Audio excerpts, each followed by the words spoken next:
দাঁত ভাঙা জবাব দিয়ে বলতে চাই যে এই ঘটনা যদি পুনরাবৃত্তি ঘটে, আজকে 5 মিনিটে আমরা বের করে দিচ্ছি, আর প্রতিদিন কিন্তু ঘর থেকে আমরা ধরে নিয়ে আসবো। আমরা সাবধান, ছাত্রলীগের নেতা কর্মী ধৈর্যের পরিচয় দিয়েছে। হাবির হলগুলোতে যে ছাত্রলীগের নেতা কর্মী আছে, আমরা ফু দিলে 5 মিনিটে টিকতে পারবো। আমরা ফু দিলে 5 মিনিটে ক্যাম্পাসে দাঁড়ানোর কারো সামর্থ্য নাই। প্রধানমন্ত্রী হয়ে সরকারের সর্বোচ্চ জায়গা থেকে আমরা আশা করেছিলাম তিনি দেশে এসে কোটা সংস্কারের যৌক্তিক সমাধানের একটা পথ দেখাবেন।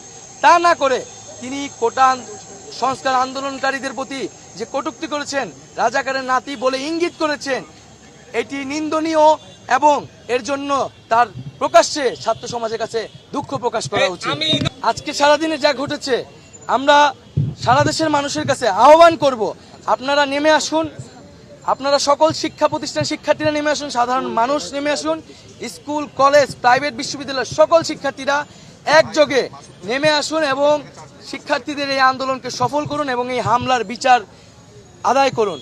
আগামীকাল আজকের যে হামলা, সে হামলা এবং প্রধানমন্ত্রীর বক্তব্যের প্রত্যাহার এবং আমাদের যে এক দফা দাবি কোটা সংস্কারের, তার দাবিতে আগামীকাল বিকাল 3টায় সারা দেশের সকল ক্যাম্পাসে বিক্ষোভ মিছিল এবং সমাবেশ অনুষ্ঠিত হবে।